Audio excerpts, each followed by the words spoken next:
Good morning. I'm often hungry for an audience, so I came here with 8 presentations. I've condensed it down to 3, which have been merged here, and I'll try to be through my section in 10 minutes because I have some very knowledgeable people to speak after me. I was supposed to speak about evolution of RFID systems.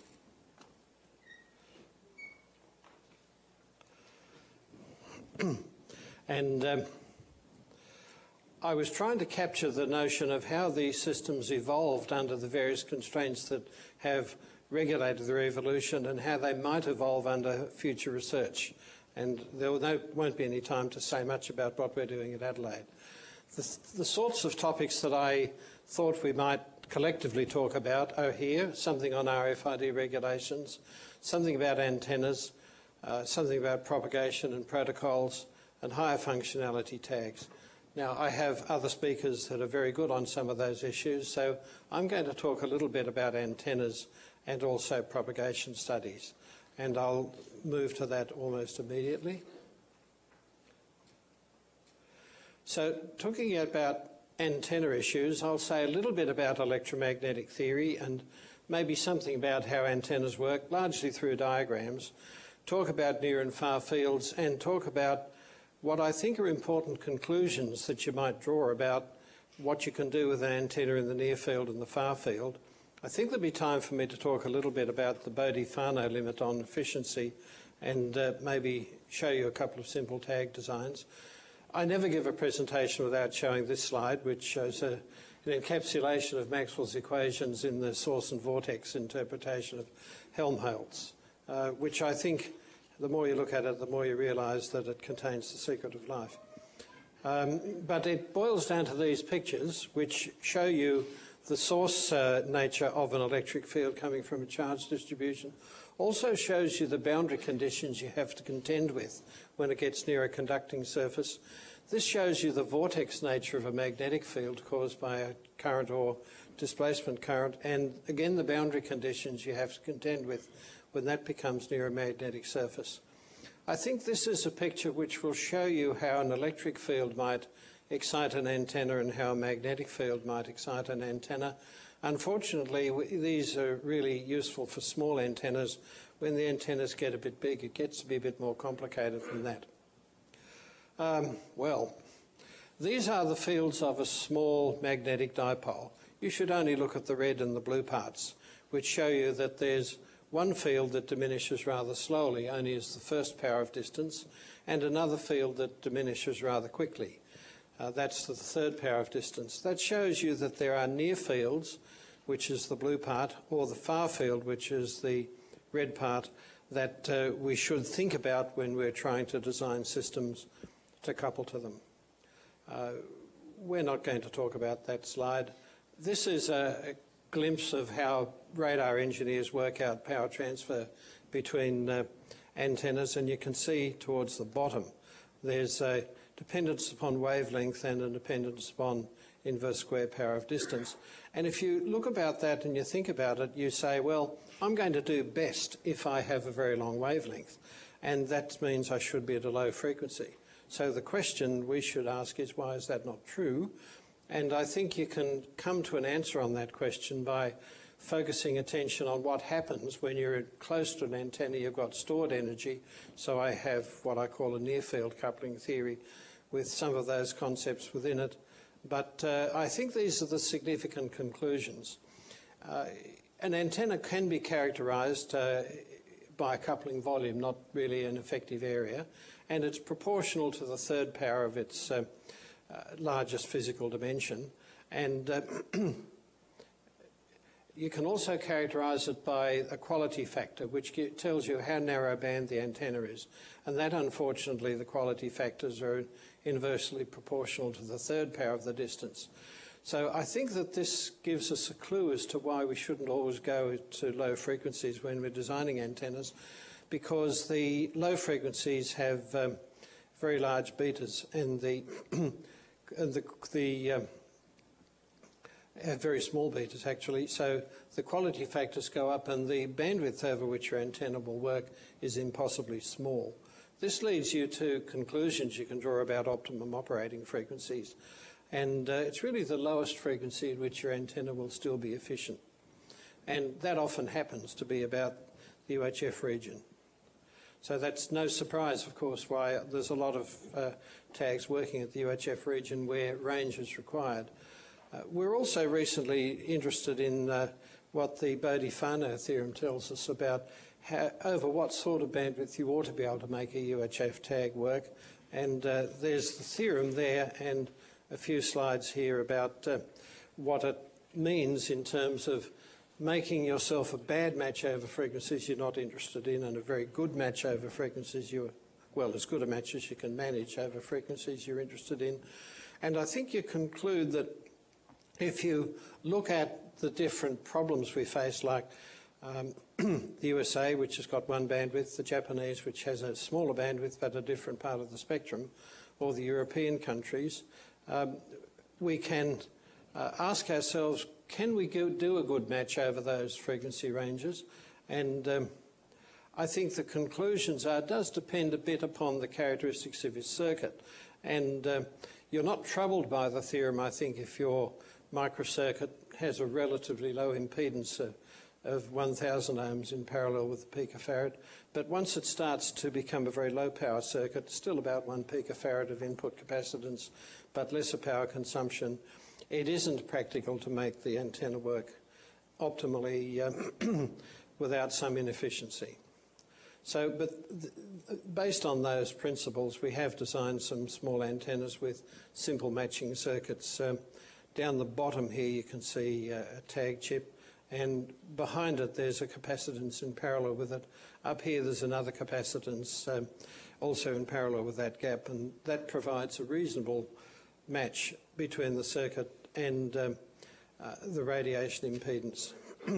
So that's, I think, all I want to say about tags, and I think about antennas, and I think Rich Fletcher will give you something substantially more widespread in that.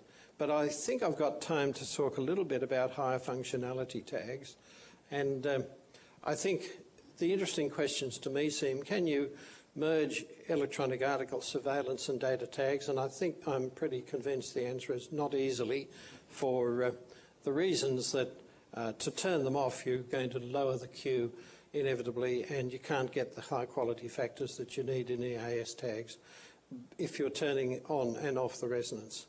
But I think we've also become interested in that second topic, turning on battery operated tags, and I just want to show you some simple results for both low power consumption circuits and what I call zero power consumption circuits for those operations. This is what you might do if you have a turn-on circuit down the bottom right and you have a label antenna which you want to both resonate, because resonance has the desirable property of magnifying voltages, and so you might want to resonate your available induced voltage to produce the maximum voltage across the depletion layer capacitance of a rectifying diode, and then use the DC voltage to apply a turn-on circuit. There's a couple of contexts here. You might want to get about a volt out of the system so you can turn a transistor from deep saturation to conduction, or you might want to just get about 10 millivolts so you can operate the input of a very, very low power consumption amplifier.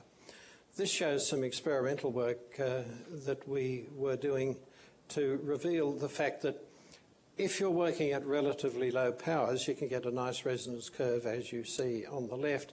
But as soon as you start to increase the power levels, the nonlinear capacitance variation with developed voltage of the diode becomes into play, and you end up with that kind of resonance curve when the right-hand side is quite vertical. As it goes off resonance, it suddenly drives itself away in operating frequency. That's the idea of a low power consumption circuit which will consume about 10 nanoamps and turn on at about a few millivolts. And this is a totally different concept in which a vibrating magnetic field might shake a magnet which will distort a piezoelectric material which will generate about a volt. The analysis of that involves things like looking at charge and displacement and voltage and torque on the device. You can relate material properties to structural properties if you know the dimensions of the structure. And I think eventually produce this expression for the turn-on voltage, which will allow you to work out that the concept is feasible at frequencies of about 100 kilohertz and magnetic fields of the kind that you can use to create stored energy in the foyer. And the obvious application is theft detection. So if I were to try and walk away with this PC and it had such a theft detection tag based on these principles in it, it would raise an alarm. So thank you very much. I now have pleasure in introducing my other colleagues.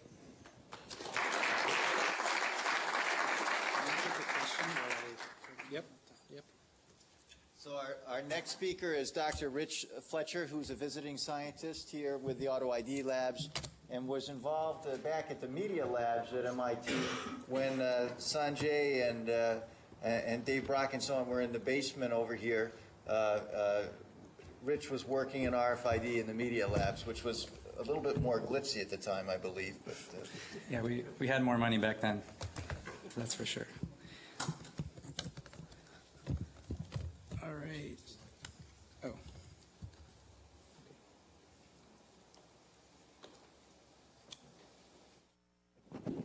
Hello? Okay.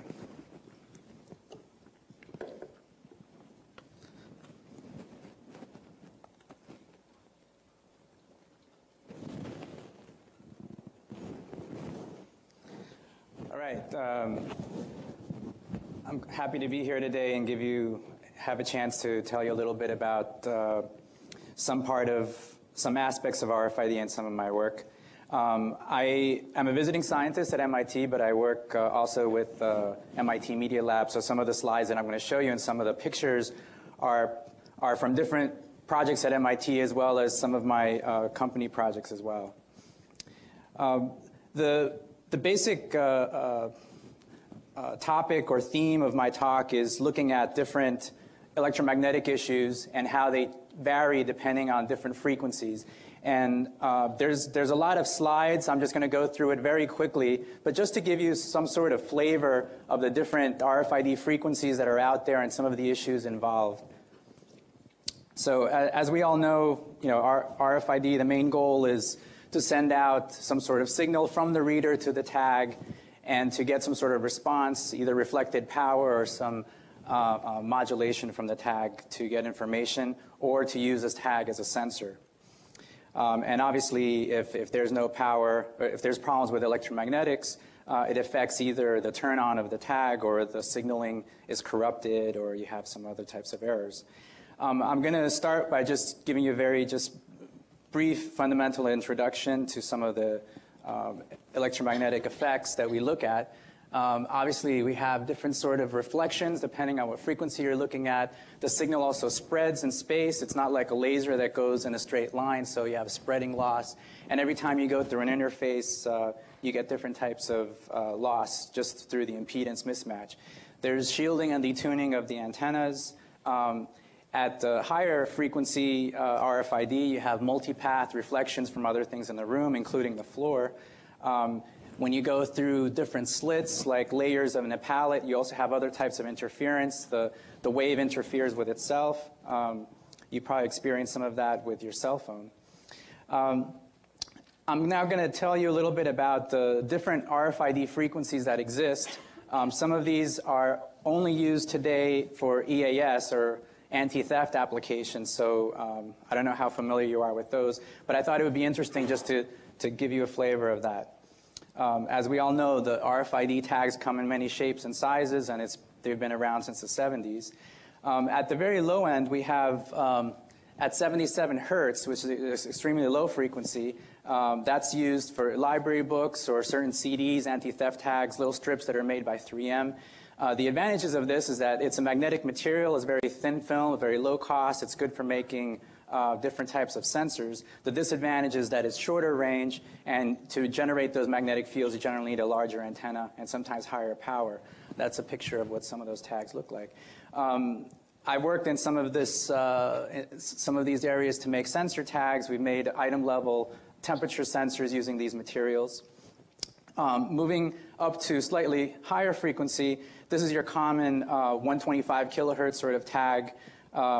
It's sort of the classic RFID tag. What's great about it is that it penetrates liquids and other materials very well, so it's used a lot in industrial applications, and has a worldwide frequency. It's pretty easy to find, to be able to use it anywhere in the world. The disadvantage is that it's also somewhat shorter range, and you need larger coils and antennas. There are magnetic versions that work in this frequency as well. Let's see, I'll just give you, I'll play this. This is one of the very early demos that I did at MIT. This was at the Media Lab in 1995. We were looking at using some of these magnetic materials as exploring how they could be used for RFID sensors. And we were looking at using it to measure the displacement of a piston, and also detect other objects, and also in this case detect the squeezing of a toy. So as you squeeze it, you can see the little figure animates over there. So there's a lot you can do with just different types of magnetic materials. This is the more common form of these sort of tags, and these are still by far the largest RFID market even today, used for mostly access control, car immobilizers, cattle tagging. And the cattle tagging actually was invented by an MIT grad here, Mike Beagle, in the late 70s. Because this works pretty well in proximity to metal and is pretty robust, we also used it to do some of the early smart shelf work back at the Media Lab. This was in the late 90s, where we had to read tags either through an LCD display or through other types of materials.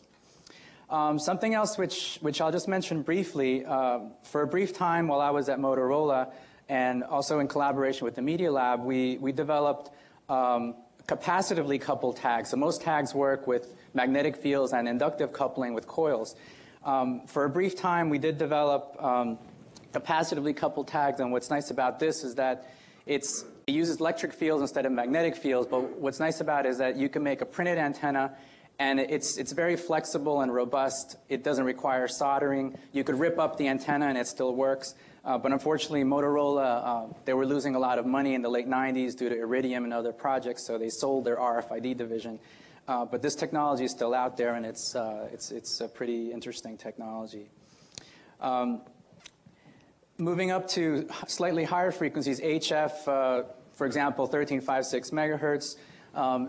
This frequency, you need fewer antennas on your coil, so you can make a lower cost tag. You can make it out of foil, however, because the penetration depth is still rather thick, you need a thick metal layer, and also it requires a crossover to do a coil. So it's not as low cost as, say, a UHF tag, but it does enable a very low cost reader. You can make extremely low cost readers at this frequency, and this is used a lot in toy applications. You can buy a reader for a couple dollars in Hong Kong that's used in the toy market.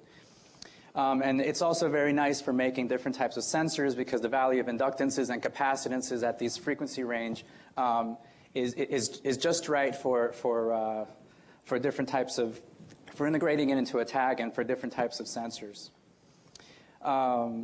This is some of the another type of reader that was developed in my lab, and for exploring how cell phones can be used as a reader and also as a tag. So you can transfer data from one cell phone to another.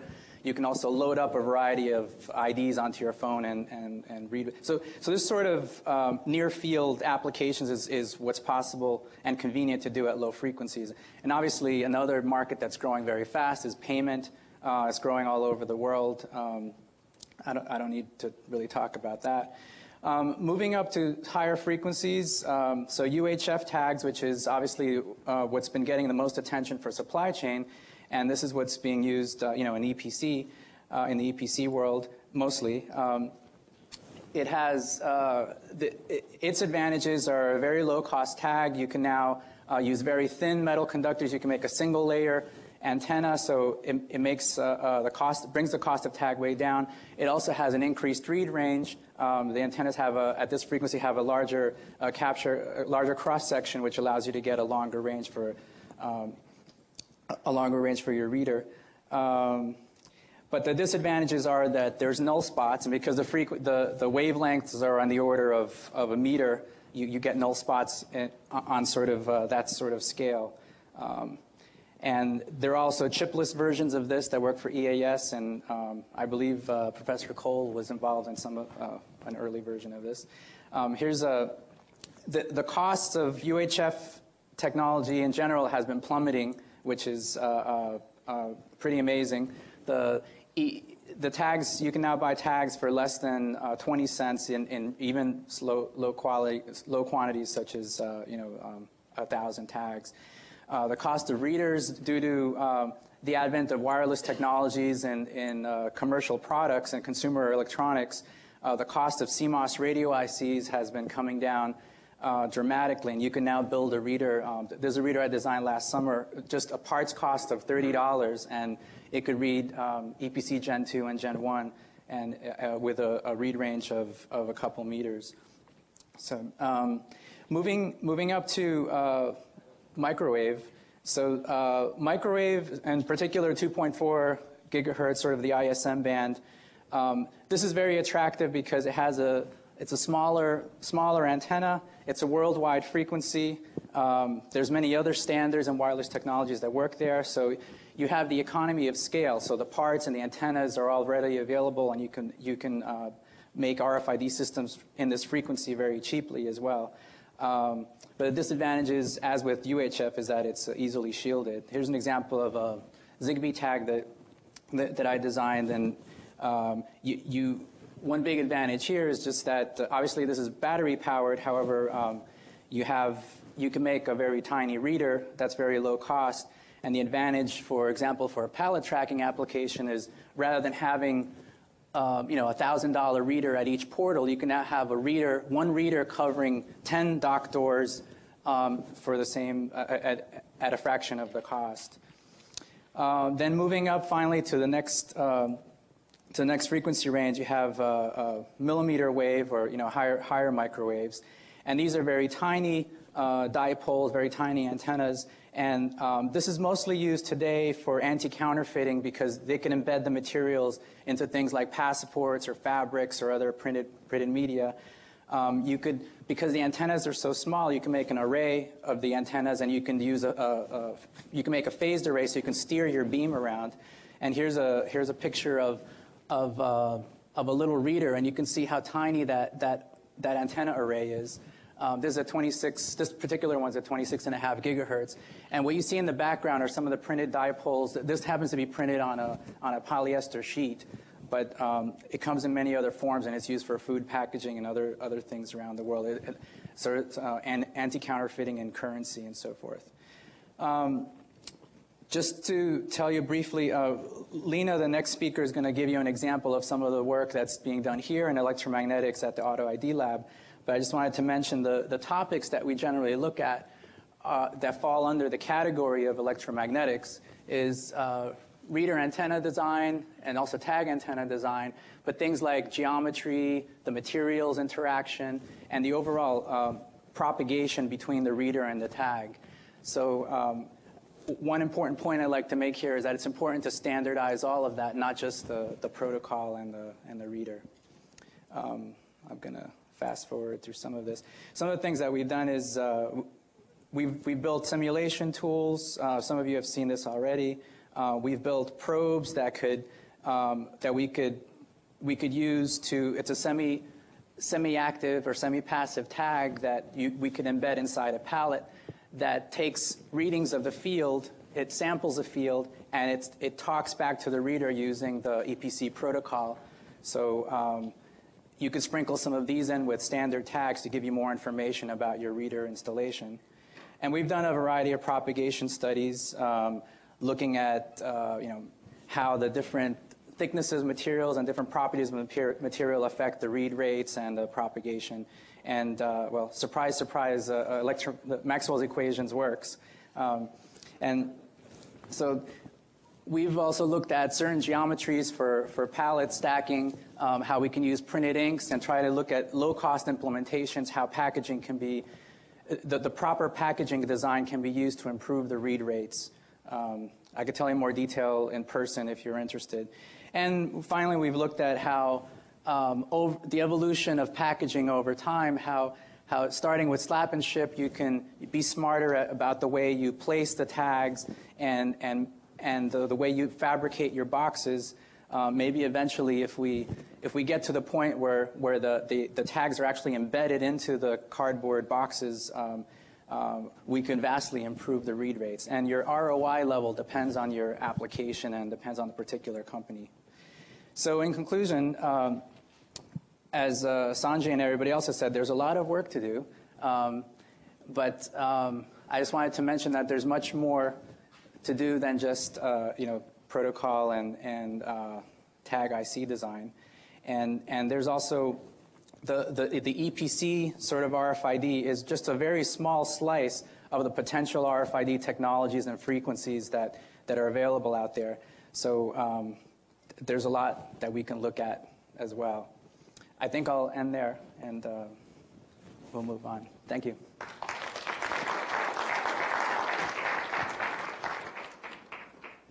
Thank you, Rich. So our next speaker, we thought since this conference was about academic collaboration, that we might share with you the results of a collaboration between Tampere University of Technology and the Rauma Research Unit and the Auto ID Labs, and Lena Okkonen is here to share with us some specific work in the antenna design area that she's worked on over the course of the last year between the two institutions. Is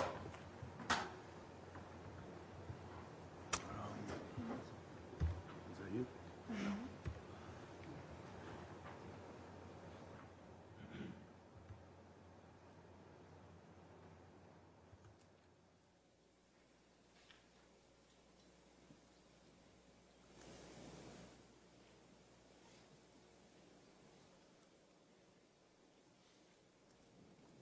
Okay, so good afternoon, everyone, and it's great to be here today talking about the research on antenna designs.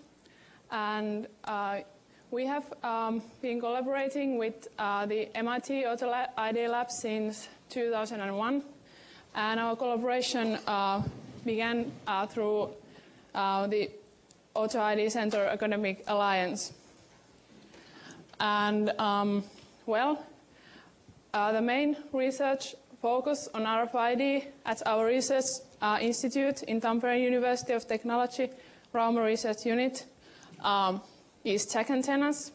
And I was here 2 years ago as a visiting PhD student working on tech antennas for challenging objects, like objects containing metals and liquids. And this collaboration has been continuing also after when I went back to Finland, and it's been very fruitful and great to work with the MIT Auto ID Labs. And about today's presentation, since the main research focus of our lab is tech antennas, I'm talking about omnidirectional tech antenna for passive UHF RFID of paper reels. And this has been our main research topic at Rauma Research Unit in 2005. And first, I'm going to tell something about the challenges in applying passive UHF RFID in paper industry. Because at the moment there is an urgent need in paper industry for an identification system that would carry on the identification code throughout the whole supply chain of the reel. Because at the moment when all the barcode systems are used, they are placed on the surface of the reel, on the frapping, and all the identification is removed when the frapping is removed. And then you cannot know anymore like the origin of the reel and that kind of things, which would be important, for example, printing companies.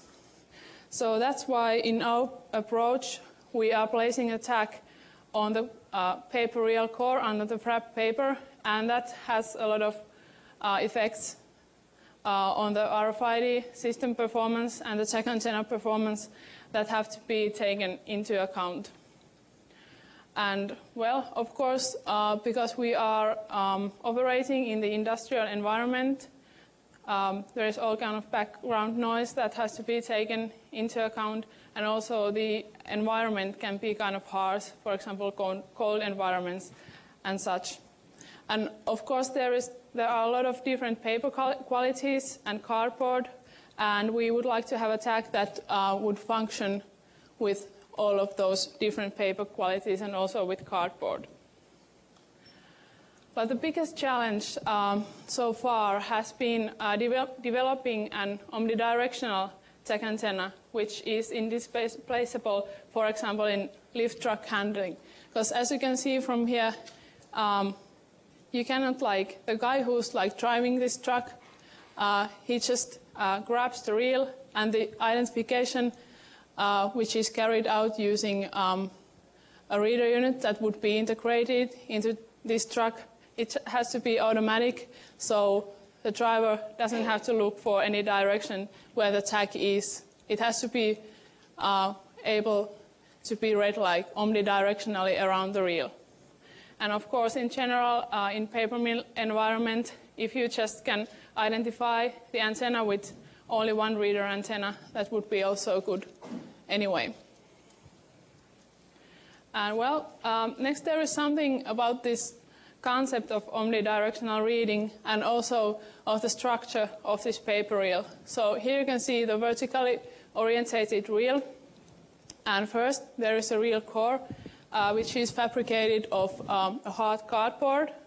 And then the tag is placed on the core, and then the paper is wrapped around the core. And typically, these thicknesses of the paper layer that's wrapped around the core varies between 500 and 600 millimeters.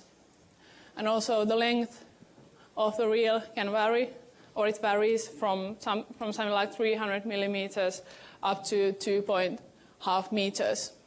And well, the omnidirectional reading means that the paper reel or the tag can be identified omnidirectionally 360 degrees around the reel. So you don't have to care where the tag has been placed on this core, so you can read a tag around the reel. And well, in this tag creation process, there is many steps, and I'm going to briefly describe them. So first, there is modeling. This picture has been taken from the simulation software that is based on finite element method, and you can see that it's very real-life structure. So there's the reel, the tag is placed on the core, the reel core, and then the paper is wrapped around the core. So it's like a real industrial paper reel.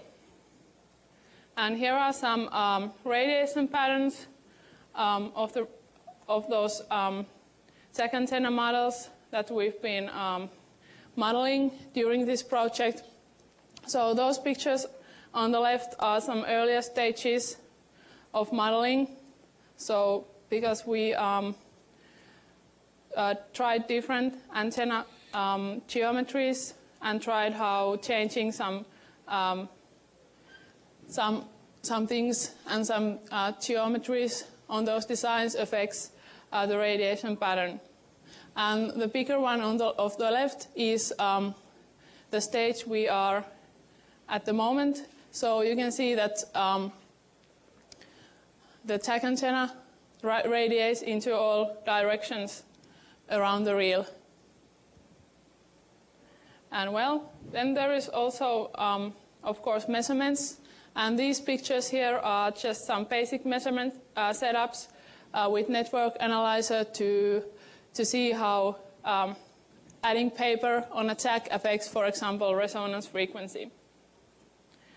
And well, because our goal was to develop an omnidirectional tag antenna, we developed an omnidirectional model with which we can test the omnidirectional reading of the tags. Because when we go to the paper mill, we want to have as good tags as possible. So we developed this model, and we could test the omnidirectional reading from all the directions. So we had 16 measurement points and 4 different distances, and if the tag was identified at all the directions, at all those distances, it was omnidirectional also inside a real paper reel. And here is the omnidirectional tag antenna, which we call the C tag, because when it's wrapped around this core, it forms a shape of C.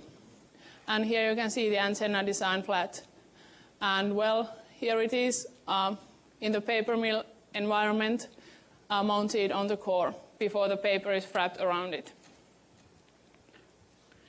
And we did a lot of practical testing with this antenna design. And here you can see our measurement equipment.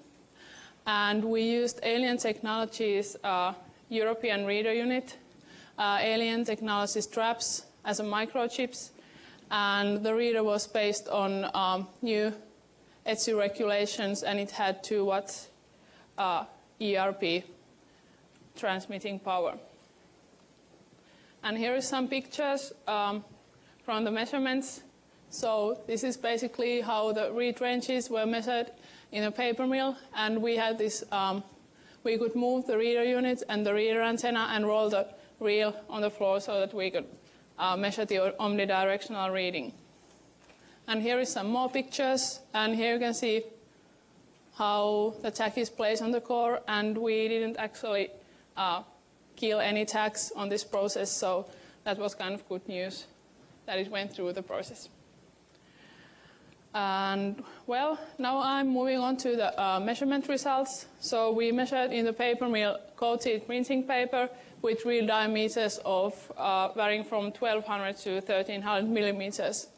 And here is the data of the read ranges that were achieved around the reel. So here you can see that it's read omnidirectionally, and the read ranges have some variation around the reel, which was also expected from the simulation results.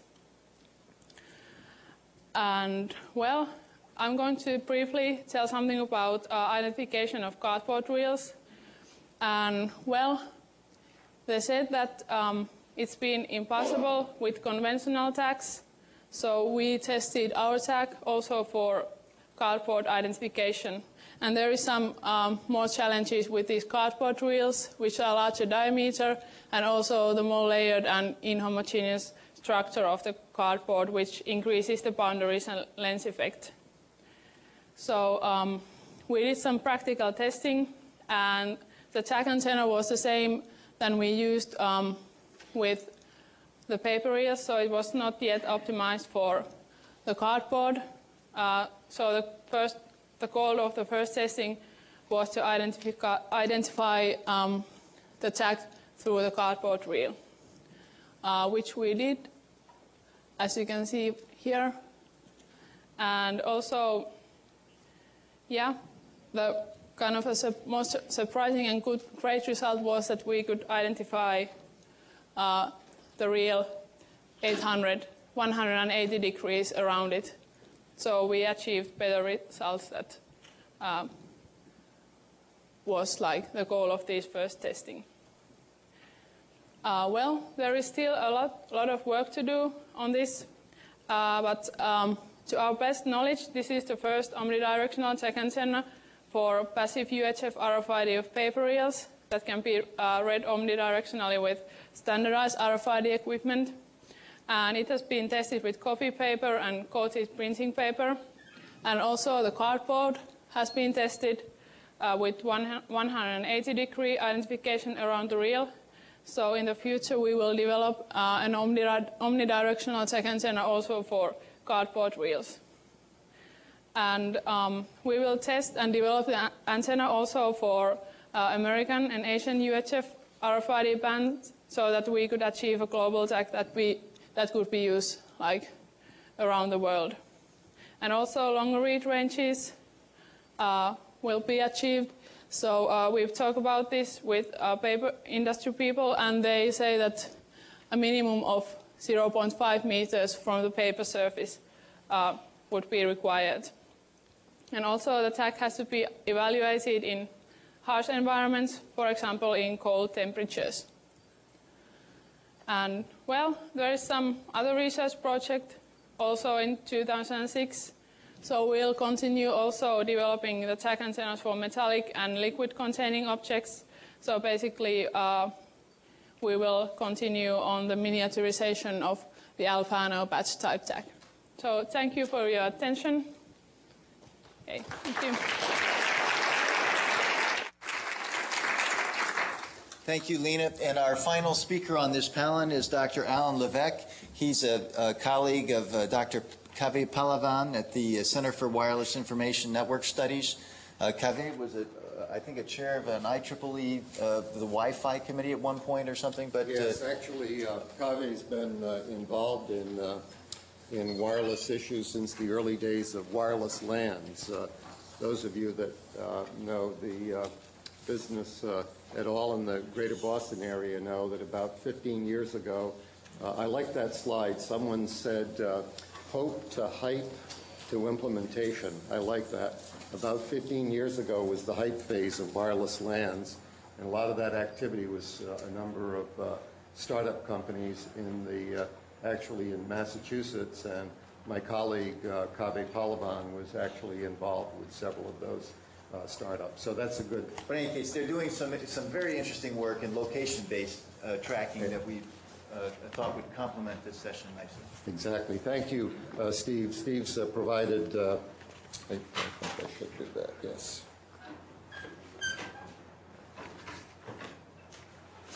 Thank you. Steve has provided a nice introduction for me. Let's see. How do we move to the next presentation?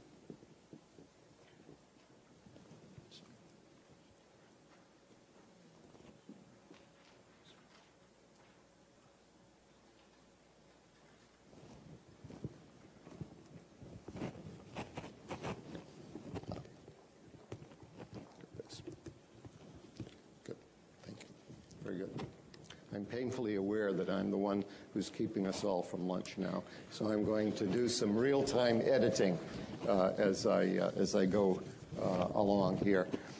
Kaveh, in fact, intended to be here, but he has a commitment in Japan, so based on the weather report that Steve gave this morning about Japan, he may have swapped a snowstorm in Cambridge for a snowstorm in Japan. I'm not sure. As Steve said, our emphasis in the last few years in the Wireless Center at WPI has been on location sensing. We also use the term localization. And because of some of the previous presentations and obviously the background of knowledge that many of you will have, I'll be able to skip over some of this. We have actually been focused in recent years primarily on public safety and military applications, partly sponsored by DARPA, by NSF, and with some membership subscription type sponsorship from member companies in the center. I'll leave this up long enough to point out that several people made mention of the history of this technology going back 50 years to World War II, and everyone has a little bit different take on it. My take is the fact that that era introduced the use of what are called technically net broadcast radios, push-to-talk radios.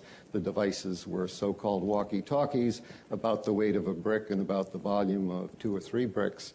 And that was the beginning of really radio networking. And that certainly provided efficient communications for soldiers in the field. But immediately it was recognized that that did not give you information about where the soldier was. push-to-talk radio. The speaker gets on the net by pressing the button, and everyone else is in a listen mode and hears the speaker, but we don't know where he is. All we know is that we hear his voice signal. And those radios, just to set a historical background, used analog voice over analog frequency modulation. And those of you that work in the communications field know that analog FM has a threshold characteristic.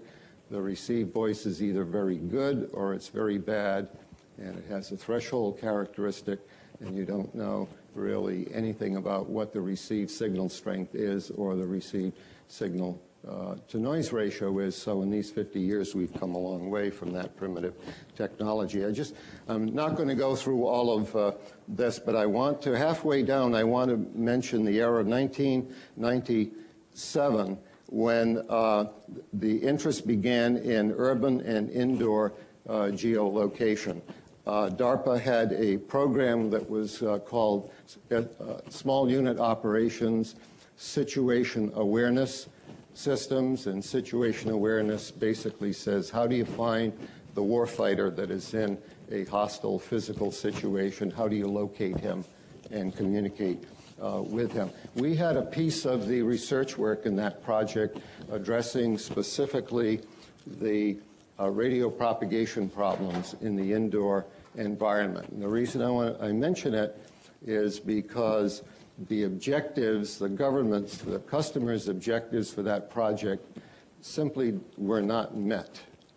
And the fundamental reason was the complexities of radio wave propagation in the indoor environment. And that's what killed it. You could wrap all of the software that you wished around that and all the user interfaces that were all very nice, but because of the characteristics of indoor radio propagation, you could not get a precise fix on the location of a warfighter in many of those hostile urban fighting is the obvious scenario. About that time, there began to be some commercial developments.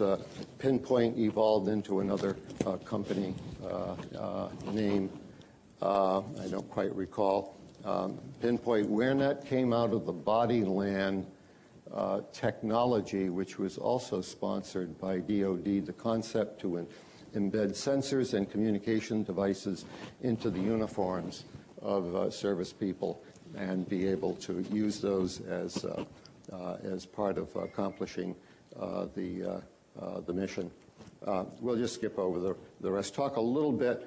Won't say very much about this because so much obviously has been said, and you folks are all well aware of concepts of asset tracking.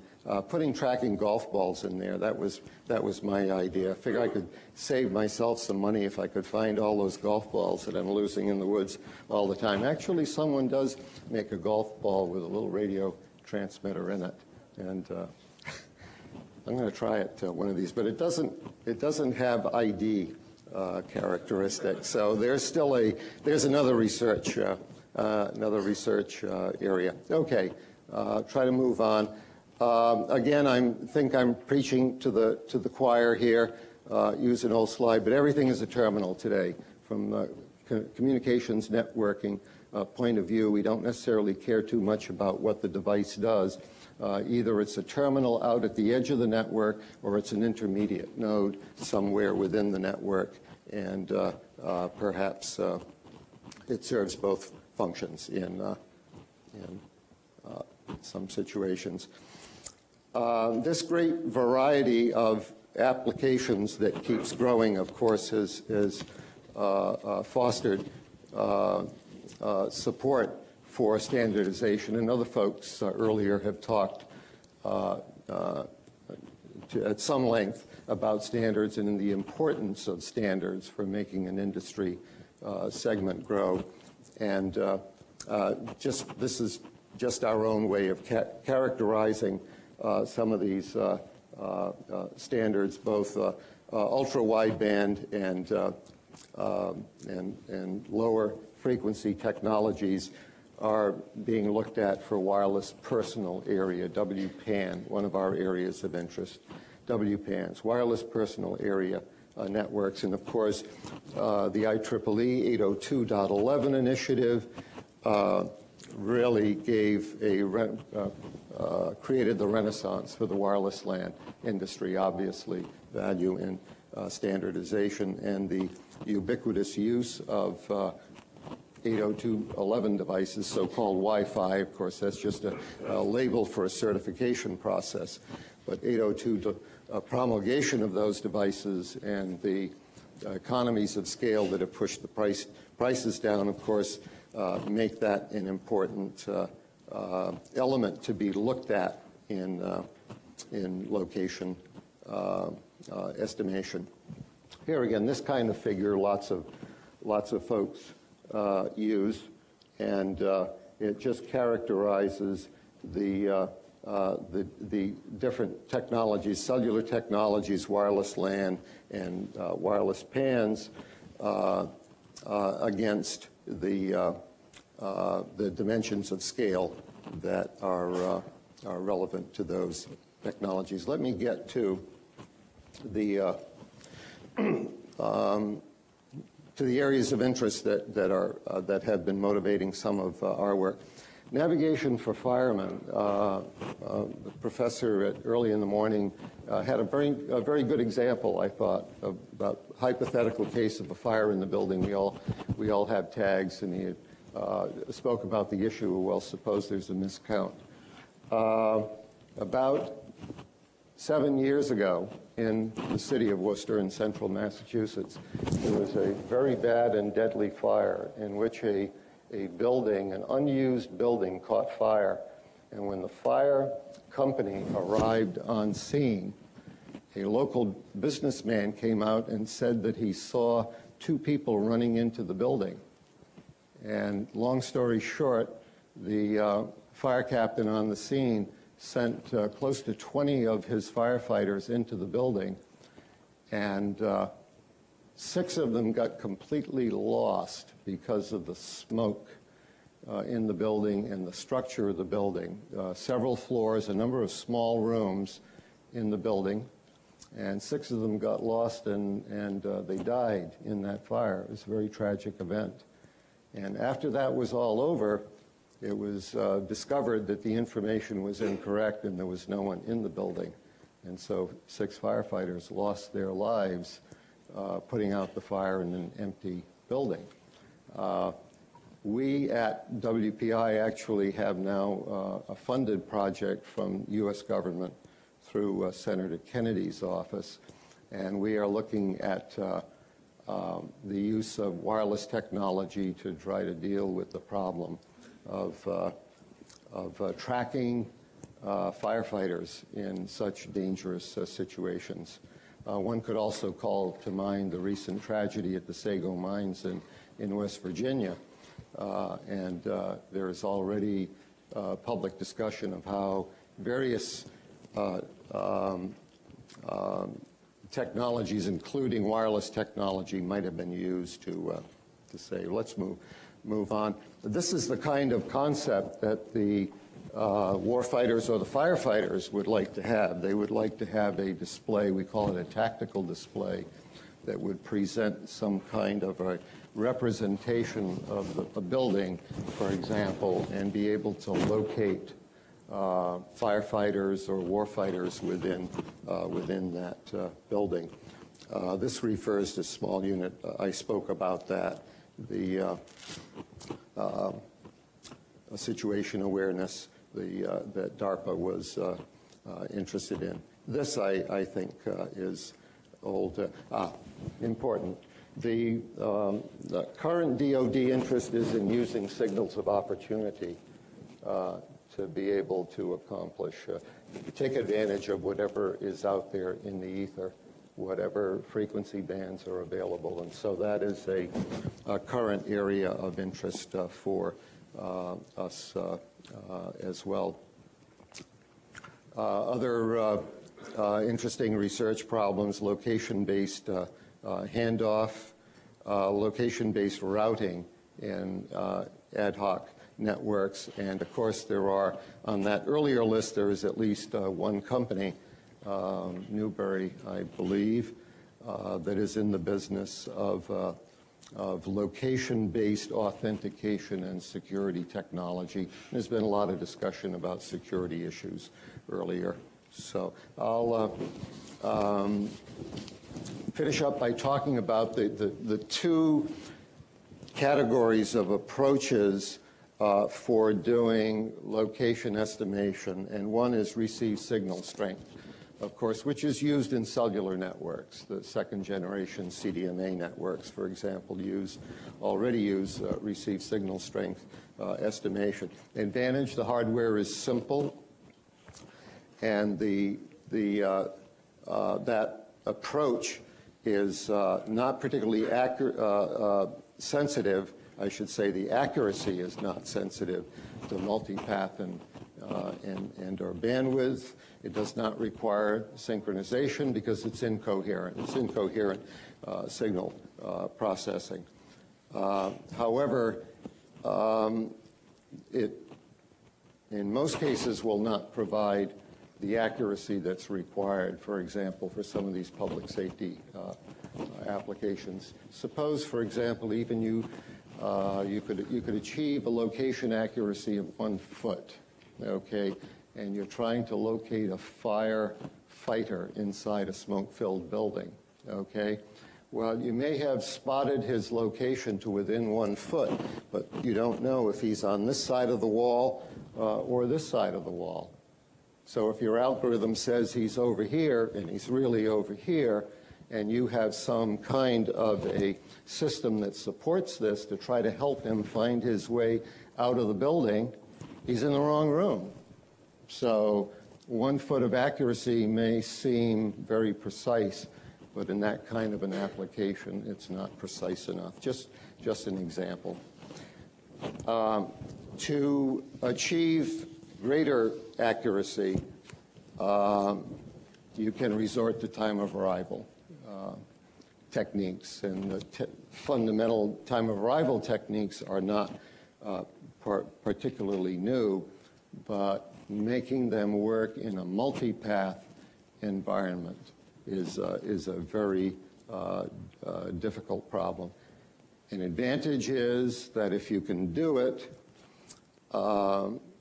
you can accomplish rather accurate positioning with only a few reference points.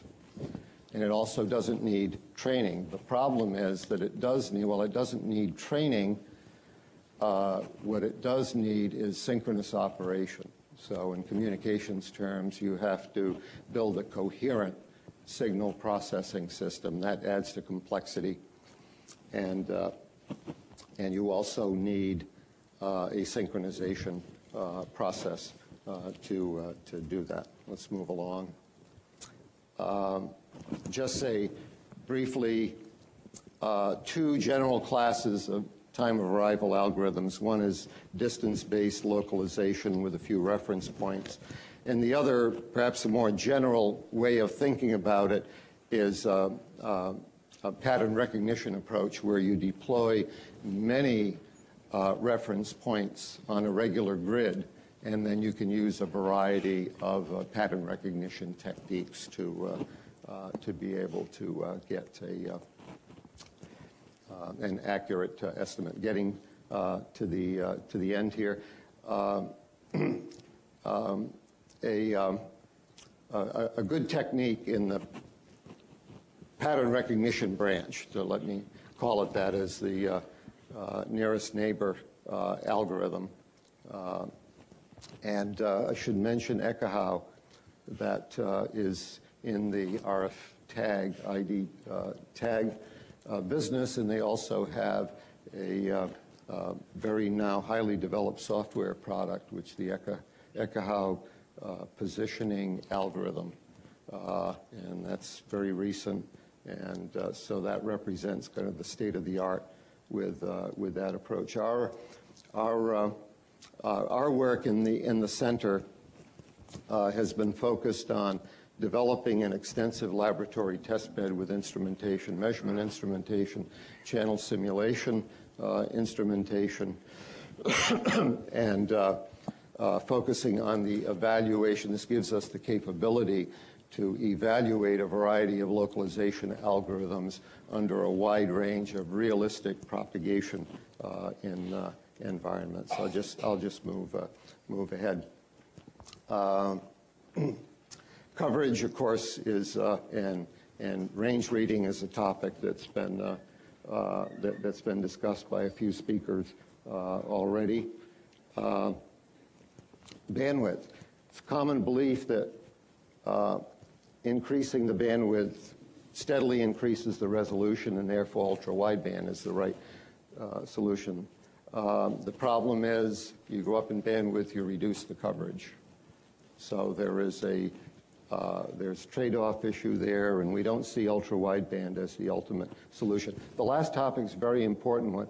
UDP refers to undirected direct path. It sounds like an oxymoron, but you visualize a transmitter, a receiver, you're inside a building, and in many instances, the line of sight path from the transmitter to the receiver is not detectable, and all of your energy is coming from the multipath components.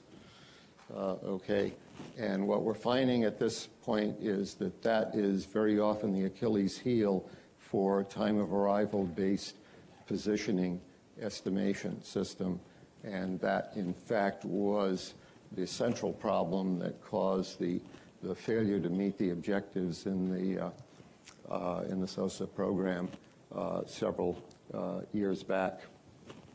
So we continue to focus our research now on algorithms that will allow us to operate in a condition of undetected direct path, and that very often means making use most of the time of the multipath components, and we're looking at techniques like tracking, which works fine if the transmitter is mobile. However, that doesn't work if the transmitter is not mobile. If it's mobile, you can do tracking, and you can work with the multipath components and the direct path, which will occasionally appear in a time record of measurements. Okay, we're also looking at use of diversity techniques, and some of that is being done in cooperation with Draper Lab, and I realize we're running out of time. Just beating the drum and saying that localization is still an important research area, and we regard it as an unsolved problem. Thank you very much.